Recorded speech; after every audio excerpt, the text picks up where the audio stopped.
Shanti, how are you? In a video where David Eagleman, a neuroscientist, interviews Sadhguru, he was asking Sadhguru about who we really are beyond this physical body. Then Sadhguru started elaborating on how we cannot be this body because this body is just what we eat. And also he says that we cannot be this mind because it is all the ideas that we take from outside that we create thoughts. So we can neither be the body and the mind, but there must be something fundamental. So what he basically tries to say is, he is pretty sure that he is not this body and he is not this mind, but he is still not sure who he really is. In many of his interviews, he has revealed that he is comfortable with saying that I do not know. So it is only when you start with you do not know, tremendous possibilities open. Actually, this is originally said by G.D. Krishnamurti. That's how he teaches meditation. I don't know anything. That's how he starts. So there is a kind of meditation where the meditator would repeatedly chant, who am I, who am I, who am I? And G.D. Krishnamurti says, I don't know. So he combines both of them and come up with a new meditation technique by chanting, I'm not this body, I'm not this mind. So though he doesn't say who am I, it obviously means he's expecting that he will one day find out who he is just by repeating, I'm not this body, I'm not this mind. Though I accept with Sadhguru that we are not this body, and what he said about body is to some extent right. But regarding mind, it's not right, because he gets mixed up with both mind and the thoughts. Mind is not thought. It is the mind that creates thoughts. There's a big difference between the thoughts and the mind that created it in the first place. And it is not right to compare body with the mind, because if you don't eat, you will have to die, leading to the destruction of this body. But with mind, if you don't acquire knowledge from the outside, your mind is not going to get destroyed, it's going to be eternal. It is still going to produce thoughts.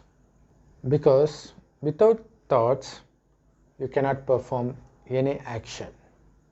If you want to grab a cup of water, first you have to create the thought that I need to grab a cup of water. Only then you will be forced to act upon that thought. So the efforts of all religious gurus in trying to make the mind thoughtless is just a waste of time, because that is impossible. That's the very nature of mind, to create thoughts. Actually, that's the essence of Srimad Bhagavad Gita, where God says it is impossible for you not to think of anything, because it is impossible for you not to perform any action. That's why God teaches us to perform karma yoga. You need to be able to perform karma, which means you should also be able to create thoughts. At the same time, you should be able to be in yoga, which is completely different from what religious gurus are teaching by making you to focus on the breath or by chanting mantras like Om Namah Shivaya or Who am I or I'm not the body, I'm not the mind. It has nothing to do with the real yoga that God Himself teaches. And Sadhguru says the difference between other animals and humans is everybody acts based on intuition, including humans in the beginning. But humans have evolved so that he is able to separate from his intuitive behavior so that he can remain conscious by performing everything consciously. He will be able to explore possibilities that's beyond imagination. Actually, this is what attracts most of the seekers to step into the spiritual path, because they are convinced that they'll be experiencing something beyond imagination. This actually protects religious gurus or spiritual gurus from teaching their disciple what actually to expect out of meditation. So, is it okay if a teacher in your school asks you to come to school without any expectation? We know we have a clear aim while taking education, right? So if one has no aim at all, he will be progressing nowhere. The same applies to spirituality. The term consciousness used by many spiritual gurus and also as mentioned in religious scriptures is a completely vague term, because what should we be conscious of is the real question. But even if you consider that by being conscious we'll be able to explore tremendous possibilities, how do you become conscious? No spiritual guru says anything about that, mainly because they themselves do not know about that. So this creates an impression that if we join the training program given by those spiritual gurus, we will eventually be learning how to be conscious. But unfortunately, whether in public speech, given in interviews, or during their training program, they don't open mouth about how to become conscious. So that makes people into believing that if we keep on concentrating on breath or concentrating on chanting the mantras like Who am I or I'm not the body, I'm not the mind, you will eventually be conscious and you will eventually be experiencing some kind of possibilities that's beyond imagination. Which means the reason they say beyond imagination is they just can't come up with the actual expectation. So there are some gurus, including Sadhguru, who says that in the beginning they had some miraculous experience that they forgot themselves, they explored themselves into the universe for a week or more. So while saying that, people think that if we follow their path, we will also be experiencing that. But the actual truth is, he experienced that. In case if that were true, he experienced that without practicing anything. It happened automatically, just like a dream. Just as it is impossible for us to make someone to have a dream similar to ours, it is impossible for us to make others experience what we experienced out of the blue. As a matter of fact, we cannot have the experience again. How can we then make others experience that? That is the reason they end up saying something will happen, sit without expecting anything. What if nothing happens? Well, it might be due to the fact that I had been meditating for several past births, because of which I'm experiencing this in this birth. Maybe if you continue on this path for several births, you may end up getting this experience in one of your future births. But is it true? Of course it is true. You need not meditate. If you desire for something wholeheartedly, you will eventually achieve it either in this birth or in your future births. That's mainly because it is you who desires it, and it is you who should attain it. But the real question is, who is that you? Only when you know the answer to who you really are, you will know the answer how it is possible for you to achieve it in your future birth, but not in this birth.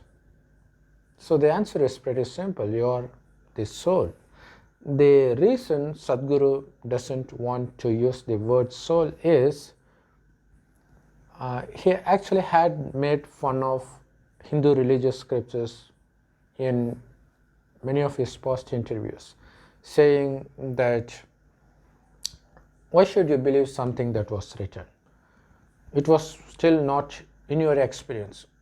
Unless you experience it, why should you believe it? It is really very attractive to listen to this, but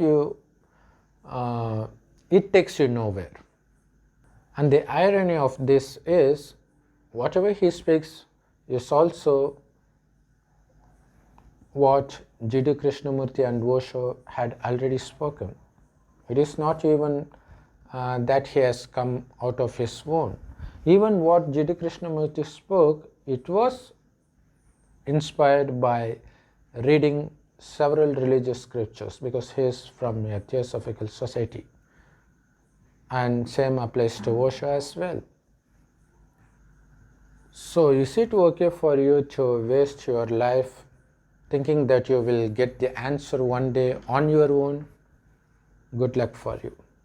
Otherwise, whatever we say, this is said directly by God now. As mentioned in many religious scriptures, God comes in the end. He has come. He has entered an old man's body, and he gives that old man the name Brahma. The main reason he enters that Brahma's body is to give this knowledge, because God doesn't enter the birth and death cycle just like we do.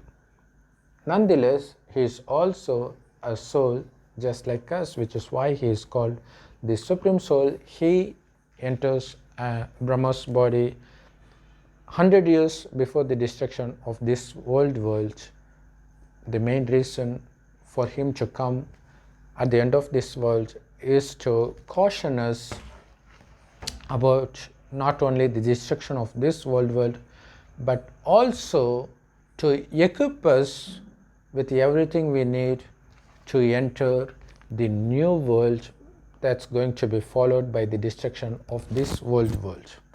This is a 5,000 year time cycle called a kalpa. Whatever happens in one kalpa keeps repeating kalpa after kalpa without even a minor change, which means I must have taken the same video in 2022, a kalpa before, just like I do now, and I will still be creating the same video at the same 2022 kalpa after kalpa. So this 5,000 year world drama is that accurate. Actually, these spiritual gurus use the term consciousness without even knowing what that actually means. It actually means soul consciousness, because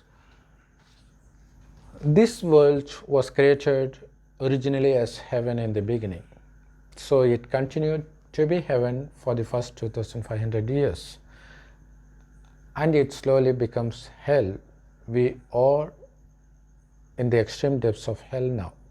That is why we experience so much suffering by means of poverty, lack of health, and conflict between nations and conflict between family members.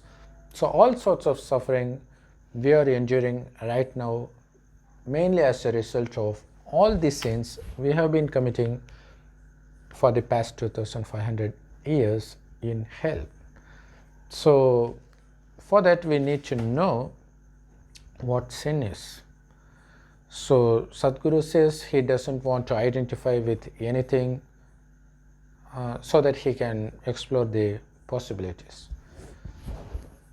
As I mentioned earlier, it is impossible for mind not to think of anything, not to grasp anything.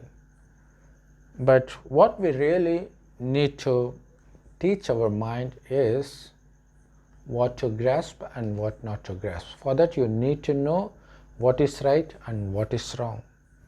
Only God teaches us the difference. Because so far everybody thinks of ourselves to be the hero, which means we consider whatever we do to be right. But unfortunately, most of what we do are wrong or sinful. So God now says, whatever you do out of body consciousness is wrong. What is body consciousness? Considering oneself to be this perishable body is called body consciousness. But in heaven, we were soul conscious. Soul is like the tiniest star in between the eyebrows. It is so tiny or subtle that one can never see it either through naked eyes or with the help of any scientific equipment. It is the tiniest thing in the world. So is God, because He is also a soul. It is because the soul is very pure, 100% pure. When it first takes birth in heaven, it is blessed with a beautiful and healthy body. It is blessed with wealth and everything it needs to stay happy forever. And the heaven is absolutely free of any sins. Or you can call it Maya or Ravan or Satan. So, to be exact, it is the five vices: lust, anger, greed, attachment and ego, that is collectively called Maya or Ravan. So Ravan is absent for the first 2500 years, which is why it continued to be heaven. But in the last 2500 years, Ravan comes into existence mainly because we become body conscious. While in heaven we were soul conscious, which means we were aware constantly that it is the soul that sees through the eyes, speaks through the mouth, listens through the ears, performs every activity using this body. This body is perishable, while the soul that operates this body is imperishable. So we were constantly conscious of the fact that we are soul, which is called soul consciousness. So it is because we are soul conscious all the time, we were experiencing blissfulness all the time, because blissfulness is the true nature of the soul. So what happens is, it is only in hell that we become body conscious, because of which we can no longer experience happiness from within as we experienced in heaven by being soul conscious, because the true nature of the soul itself is blissfulness. It is because we are constantly aware of the fact that we are soul, we are able to tap into that happiness constantly. But That's not going to be the case after becoming body conscious, because we are no longer conscious of the fact that we are the souls. So that is when we start getting diverted to external attractions to derive happiness, but that's going to last for a short while. So that makes the soul gets depleted of its power. So as a result, the soul cannot discriminate between right and wrong, and the mind is actually a part of the soul itself. Not only the mind but also intellect and sanskar. These three forms a subtle part of the soul itself, which is why you must have heard of the soul that enters another man's body after death of that soul. It still can identify its family members and everything. So if it is according to the science that says that it is the brain that thinks, actually we have burnt the dead body. So the soul, even after leaving that body without taking anything from that body, is able to remember everything from its past life. It obviously means the mind is an integral part of the soul and not the integral part of any body parts. So what happens after becoming body conscious in hell is our minds start creating negative thoughts. So negative thoughts refers to all the thoughts that causes pain to us. Maybe in the beginning it will feel as if we are going to experience happiness, like sexual thoughts, but eventually it is going to make us so addicted that we will end up destroying ourselves. So these five vices, lust, anger, greed, attachment and ego, has the ability to have complete control over your mind, so that it makes the mind to produce the thoughts related to these vices continuously. Thereby it actually depletes the mind of its power. So the more you are exposed to these five vices and the more you have the taste of these five vices, your soul is going to lose control over your mind. So the mind will automatically create thoughts though you do not want to make it, though it is detrimental to your mental and physical health. And that is the main reason for many diseases. So it is directly responsible for panic attack and many mental illness, but also it has serious impact on all other physical illness as well. Sadhguru says that he is dissociating himself and protecting himself from being influenced by whatever he studies in schools, whatever the society is trying to influence on him, whatever religion is trying to preach on him. So he is actually distancing himself from that. He is actually unlearning.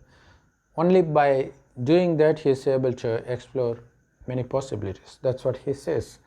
But if he is really able to dissociate from everything that happens around him, he will not be able to answer any question from the interviewer, because he will be dissociating everything. He will not be taking anything from his external surroundings.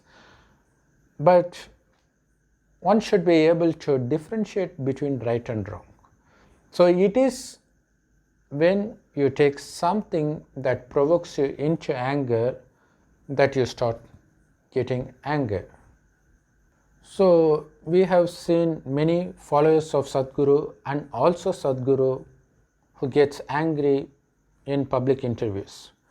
So maybe it is because they don't know how to differentiate between the right and wrong that they get caught into the trap of becoming angry themselves.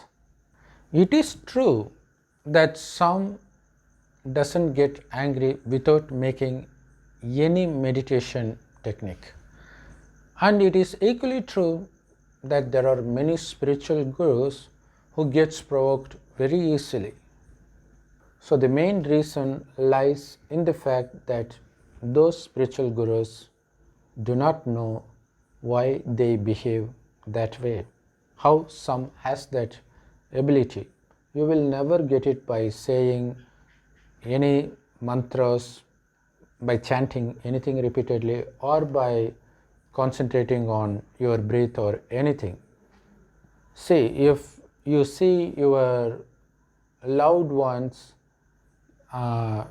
meeting with a fatal accident right before your eyes, do you think saying at that time that you are not the mind, not the body, will calm your mind? It is definitely not going to do that. But it is by listening to the direct knowledge of God, which is called Murli, which is available absolutely free of cost in all Brahma Kumaris Raja Yoga meditation centers, you will be able to stay calm. Because that is the main aim of God teaching this to us, because He gives this knowledge just before the destruction of this world, which means we have to get rid of everything whether you want it or not. So you will see everything that you once believed to be yours getting destroyed right before your eyes. So it is only by becoming soul conscious again and watching others to be the soul and not to be associating themselves with the relation they have with you while they are in that particular body, that you will be able to stay calm no matter what happens to them. But if you see them only as the body, you will be considering them to be your wife or husband or child or parents or whatever. So that will definitely make you feel tremendous suffering when you see them suffer right before you. Now you may wonder how by being soul conscious one can conquer these 5 vices. How can one detach from these relations just by becoming soul conscious? Soul conscious doesn't mean only to consider yourself to be a point of light that operates this body. It has more to it. God says we souls resided along with God in the soul world. It is from there we start taking birth. So obviously we need to be born to your mother and father. So we determine our parents based on our past karma and our past connections. So if you have done very good karmas in your past birth, obviously you will be born into a good family. If you have done very bad karmas in your past birth, you will be born into a very bad family. So you have determined that. Now you need somebody for you to take birth. So they are just instruments to give birth to your body. But regarding soul, it is eternal. Of course, you need to take care of your responsibility for your parents and for other family members. But you need to stay detached, because everybody has their own karma and everybody has to face the consequence of their past karma. And you can do nothing about it. And you will be aware of it constantly only by being soul conscious all the time. So it is only by becoming body conscious that we become addicted to sensual pleasures and these 5 vices. While we were soul conscious, we were constantly happy. So when we were constantly happy, our mind wouldn't want to go outside for it to feel happy. That's how we did not get addicted to external surroundings while we were in heaven. But the reason we are so much addicted to anything that happens around us is because our soul has become so weak that it has absolutely no control over its mind. And of course, as Sadhguru says, mind is going to create thoughts based on what it has accumulated in the past. But it is because you do not know to differentiate between right and wrong that's going to determine the kind of thoughts it's going to produce when it is facing a special kind of situation. For example, if you have this habit of watching movies, obviously the movies will feed those five vices into you. So when you are confronting a difficult situation, you will be easily provoked into anger because you have been training your mind to produce those thoughts by watching the angry scenes in the movie, but you do not know that. So that's why God asks us to stay away from watching movies, reading novels. Actually, He wants us to stay away from everything that's related to this world. So fill your mind only with the knowledge of God and see only the imperishable soul and not this perishable body. It takes really time and effort to become fully soul conscious, but once you become that, no matter what happens around you, you will not be taking anything serious because you will have that innate power. You will be building that yourself by becoming soul conscious and by remembering God as a point of light as much as possible. So it takes time and effort. So it is when you become fully soul conscious, the world starts getting destroyed.